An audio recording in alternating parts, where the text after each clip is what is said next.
देश में एक बार फिर बाबरी मस्जिद का जिन बोतल से बाहर निकालने की कोशिश हो रही है। पश्चिम बंगाल में अगले साल चुनाव होने वाले हैं। मुश्किल से 4-5 महीने का वक्त बाकी है और उससे पहले मुसलमान वोटों की गोलबंदी के लिए अब एक बार फिर बाबरी का नाम लिया गया है। दरअसल तृणमूल कांग्रेस के एक बागी नेता जिनका नाम हुमायूं कबीर है, उन्होंने यह ऐलान किया कि 6 दिसंबर को, मतलब जिस रोज बाबरी ढांचा गिराया गया था, उस रोज वो पश्चिम बंगाल के मुर्शिदाबाद में बाबरी मस्जिद के लिए ईंट रखेंगे, मतलब उसकी नींव रखेंगे।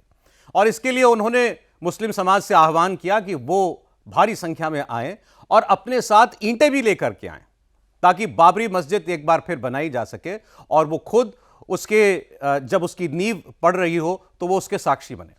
और नतीजा ये हुआ, केवल पश्चिम बंगाल से नहीं बल्कि आसपास के राज्यों से भी हजारों की तादाद में मुसलमान 6 दिसंबर को मुर्शिदाबाद में उस जगह पर जुट गए, हाथों में ईंट लिए दूर दूर से आते हुए दिखाई दिए जहां पर हुमायूं कबीर ये मस्जिद बनाना चाहते हैं।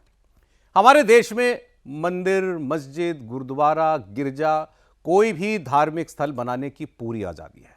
कानून इसको नहीं रोकता। यह मामला हाईकोर्ट में भी गया था। हाईकोर्ट ने भी कहा कि इस किसी मस्जिद के बनाने पर कोई रोक नहीं लगाई जा सकती, लेकिन अगर कानून व्यवस्था खराब होती है तो इसकी जिम्मेदारी राज्य सरकार की है। तो आप पूछेंगे फिर ये इतना हंगामा क्यों है? दरअसल दिक्कत मस्जिद बनाने से किसी को भी बिल्कुल नहीं है। दिक्कत है बाबर के नाम पर मस्जिद बनाने से। और हमें समझना चाहिए कि हुमायूं कबीर बाबरी नाम से ही मस्जिद क्यों बनाना चाहते हैं, 6 दिसंबर को ही उसकी नींव क्यों डालना चाहते थे, इसके पीछे उनकी मंशा क्या है। साफ सी बात है, पश्चिम बंगाल में अगले साल होने वाले चुनाव के लिए हुमायूं कबीर अपनी अलग पार्टी बनकर ममता बनर्जी के खिलाफ चुनाव लड़ना चाहते हैं।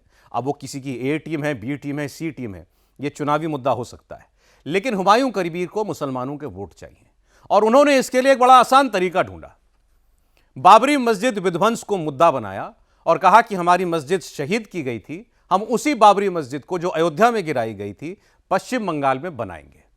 और वो जानते थे कि एक ऐसा मुद्दा है जिससे एक आम मुसलमान के उसकी भावनाओं को में आक्रोश पैदा किया जा सकता है।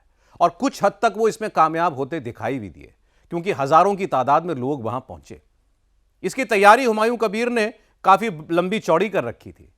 देश दुनिया के धर्मगुरु वहां पर उन्होंने बुलाए। सऊदी अरब के मौलाना भी 6 दिसंबर को उस मंच पर थे। तकरीरें हो रही थी, बाबरी मस्जिद जिंदाबाद के नारे लग रहे थे। हुमायूं कबीर अचानक लोगों के, मुसलमानों के नेता बनते हुए दिखाई देने लगे।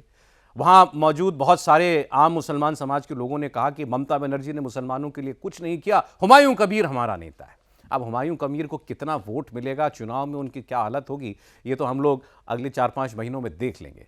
लेकिन जो प्रयोग वो करना चाहते हैं वो देश के लिए कितना खतरनाक है, इसे समझना जरूरी है। और इसीलिए यह सवाल उठ रहा है कि ममता बनर्जी ने हुमायूं कबीर के खिलाफ कोई एक्शन क्यों नहीं लिया। ममता बनर्जी ने उनको बाबरी मस्जिद के नाम पर नींव रखने के इस कार्यक्रम की इजाजत क्यों दी, पुलिस ने इस पर रोक क्यों नहीं लगाई। पहले यह जान लीजिए कि यह बाबरी का नारा अब पश्चिम बंगाल से चलते चलते तेलंगाना पहुंच गया। हैदराबाद में कुछ लोगों ने ऐलान किया कि हम हैदराबाद में बाबरी के नाम पर एक मेमोरियल, एक स्मारक बनाएंगे। बाबरी मस्जिद के नाम पर करोड़ों रुपए जुटाए जा रहे हैं, आम लोग चंदा दे रहे हैं, गरीब लोग भी उसके लिए पैसा दे रहे हैं। गरीब मुसलमान के बस में जो आ रहा है वो बाबरी मस्जिद बनाने के लिए और बाबरी का स्मारक बनाने के लिए जी जान से उसमें जुट गया है। लेकिन यह सोचना चाहिए ये बाबर था कौन। मूल प्रश्न यही है। देश की मेजॉरिटी हिंदू जनता के लिए बाबर किस चीज का प्रतीक है? हर व्यक्ति इस बात को जानता है। सुप्रीम कोर्ट में दलीलें दी जा चुकी हैं कि अयोध्या में बाबरी मस्जिद के नीचे मंदिर था। बाबरी मस्जिद जब खड़ी थी तब भी एएसआई ने वहां खुदाई की थी। बाबरी मस्जिद जब नहीं थी उसके बाद भी हाई कोर्ट के कहने पर खुदाई हुई। और साक्ष्य झूठ नहीं बोलते। साक्ष्य चीख चीख कर कह रहे हैं जहां बाबरी मस्जिद खड़ी थी उसके नीचे एक विशाल भव्य पुरातन मंदिर के बहुत सारे अवशेष पड़े हुए हैं।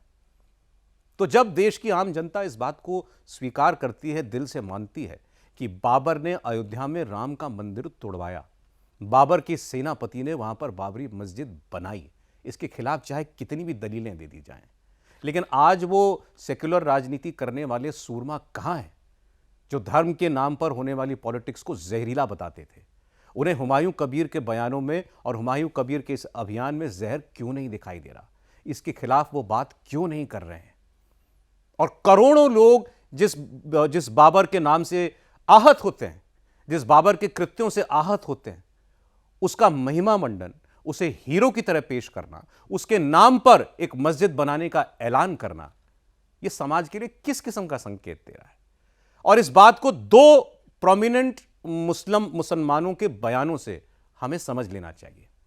पहले हैं आर्कियोलॉजिकल सर्वे ऑफ इंडिया के एक पूर्व सीनियर अधिकारी के मोहम्मद, जो 1970 के दशक में हुई बाबरी मस्जिद के नीचे खुदाई के खुद साक्षी रहे हैं, उस खुदाई का हिस्सा रहे हैं।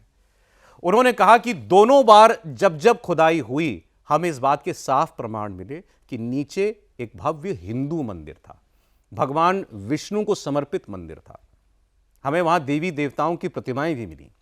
और उन्होंने खुलकर इस बात को कहा कि पहले तो बाबरी मस्जिद की जगह जन्मस्थान जिसको कहा जाता है, राम जन्मभूमि जिसको कहा जाता है, वो स्थल हिंदुओं को सौंप देना चाहिए था मुसलमानों को खुद ही। लेकिन यह नहीं हुआ, बाबरी मस्जिद गिराई गई और आप सब जानते हैं उसके बाद क्या हुआ। आज वहां एक विशाल भव्य राम मंदिर खड़ा है। लेकिन वो आज भी इस बात को कह रहे हैं कि जो गलती अयोध्या में हुई उसे काशी और मथुरा में ना दोहराए देश का मुसलमान। काशी और मथुरा और अयोध्या, इनकी एक आम हिंदू के लिए उतनी ही प्रबल भावना है, इनका महत्व उतना ही बड़ा है जितना किसी मुसलमान के लिए प्रॉफिट मोहम्मद का हो सकता है। प्रॉफिट मोहम्मद तो अल्लाह के पैगंबर हैं, अल्लाह के दूत माने जाते हैं। हिंदू समाज तो भगवान राम, शिव, कृष्ण को भगवान मानता है, ईश्वर मानता है। उनका कहना है, के मोहम्मद का कहना है कि हिंदू भावनाओं का आदर करते हुए अब ये दोनों स्थल काशी और मथुरा मुस्लिम समाज को छोड़ देने चाहिए। लेकिन आप और मैं दोनों जानते हैं कि इस बात के लिए दलीलें जितनी भी दी जाएं, उम्मीद कितनी भी की जाए, ये कभी हो पाएगा, इसकी उम्मीद ना के बराबर है। दोनों मामले अदालत में चल रहे हैं। दूसरे एक प्रमुख मुस्लिम व्यक्ति जो राम मंदिर के इस पूरी कानूनी लड़ाई से दशकों तक जुड़े रहे, बाबरी मस्जिद का पक्ष रखने वाले, कानून की लड़ाई लड़ने वाले इकबाल अंसारी, उन्होंने राम जन्मभूमि पर जब फैसला आया सुप्रीम कोर्ट का तो उसका स्वागत किया। जब राम मंदिर की नींव रखी जा रही थी, वो उनको उस वक्त खास न्योता मिला था, वो उस मौके पर गए भी थे। जब राम मंदिर का उद्घाटन हो रहा था, वो उस पल के भी गवाह बने थे। और उनके बयान हैं कि अब बाबर के नाम की मस्जिद देश में नहीं होनी चाहिए। इकबाल अंसारी कह रहे हैं, बाबर मेरा मसीहा नहीं है। इकबाल अंसारी ने कहा, आज बाबरी मस्जिद और राम जन्मभूमि का मुद्दा देश में खत्म हो चुका है। वो कह रहे हैं, ये सिर्फ चुनाव के लिए मंदिर मस्जिद की राजनीति की जा रही है और अब बाबर के नाम पर देश में कोई और मस्जिद नहीं बननी चाहिए और सरकार बाबर के नाम की मस्जिद को रोके। जो बात वो व्यक्ति समझ सकता है जिसने बाबरी मस्जिद के लिए दशकों की कानूनी लड़ाई लड़ी, आखिर वो बात हुमायूं कबीर जैसे नेता क्यों नहीं समझ सकते? और समझते बखूबी हैं। उनकी दिक्कत यह है कि उनको राजनीति करनी है, उनको वोट चाहिए। और अब तो वो ये कह रहे हैं कि पश्चिम बंगाल में मैं अकेला नहीं हूं। पश्चिम बंगाल में उनको लोग बंगाल का ओवैसी कहने लगे हैं और वो इस ओवैसी कहलाए जाने को बड़े गर्व से अपने ऊपर धारण करते हैं। और उन्होंने कहा कि दोनों भाई मिलकर अब बंगाल में ममता बनर्जी को हराएंगे। मतलब असदुद्दीन ओवैसी पश्चिम बंगाल में भी अब चुनाव लड़ेंगे। बिहार में उनको अच्छी कामयाबी मिली। ये ऐलान खुद हुमायूं कबीर ने कहा है कि मैं और ओवैसी अब साथ मिलकर लड़ेंगे। लेकिन क्या असदुद्दीन ओवैसी को भी इसमें कुछ गलत दिखाई नहीं देता? उनके बयान का हमें इंतजार है। लेकिन इसके साथ ही जो दूसरा पक्ष कर रहा है, हमें उसकी भी बात करनी चाहिए। हुमायूं कबीर ने कहा कि मैं वहां बाबरी मस्जिद बनाऊंगा, तो बीजेपी की तरफ से सांसद और पूर्व प्रदेश अध्यक्ष सुकांत मजूमदार ने ऐलान किया कि हम वहां राम मंदिर बनाएंगे, पश्चिम बंगाल में राम मंदिर बनाएंगे। मतलब अयोध्या में जो हुआ वो काफी नहीं है, अब पश्चिम बंगाल में पहले बाबरी मस्जिद बनेगी और उसके साथ साथ राम मंदिर वहां भी बनेगा। क्या यह जवाब होना चाहिए था बाबरी मस्जिद बनाए जाने का वहां पर? खैर, यह भी हम देखेंगे कि हुमायूं कबीर ने जो ऐलान किया है वो केवल चुनावों तक ही रहता है या वो अपने इस ऐलान पर आगे बढ़ेंगे। जिस बात के लिए वो करोड़ों रुपए का चंदा जमा कर रहे हैं, क्या कभी वो मस्जिद बन भी पाएगी? एक और खास बात हमको यहां पूछनी चाहिए, वो ये, खासकर हुमायूं कबीर से, कि सुप्रीम कोर्ट ने जब राम जन्मभूमि का फैसला हिंदू पक्षकारों के पक्ष में दिया तो उस वक्त उन्होंने अयोध्या में ही मस्जिद बनाए जाने के लिए बाकायदा जमीन भी अलॉट की। क्या वहां आज तक मस्जिद बन गई? ये सुप्रीम कोर्ट के फैसले के बाद 2020 में अयोध्या के धन्नीपुर गांव में मस्जिद के लिए 5 एकड़ जमीन दी गई थी। आज तक उस जमीन पर एक ईंट भी नहीं रखी गई है। जिस अयोध्या में किसी वक्त खड़ी बाबरी मस्जिद के विध्वंस के आरोप के लिए भावनाएं आहत होने के बाद आप बंगाल में मस्जिद बनाना चाहते हैं, कम से कम अयोध्या में जहां कभी बाबरी मस्जिद खड़ी थी, जिसके लिए खुद सरकार ने जमीन दे रखी है, वहां की भी कोई जाके सुध लेता। वहां किसी की कोई दिलचस्पी क्यों नहीं है? कोई मुस्लिम संगठन अयोध्या में एक बड़ी मस्जिद क्यों नहीं बनाना चाहता? उसके पीछे की सबसे बड़ी वजह यह है कि वहां मस्जिद बना के कुछ हासिल नहीं है, क्योंकि वहां मुसलमान इतनी बड़ी तादाद में रहते नहीं है। वहां मुसलमानों का वोट किसी को चाहिए नहीं। जहां मुस्लिम वोट की लड़ाई है वहां बाबर का नाम है, और यही इस वक्त पश्चिम बंगाल में हो रहा है। लेकिन यह बहुत खतरनाक है।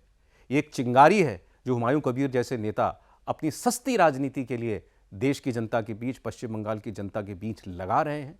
अगर इसने आग पकड़ ली, अगर इससे लपटें उठी, तो फिर बहुत से घर इसकी जद में आएंगे।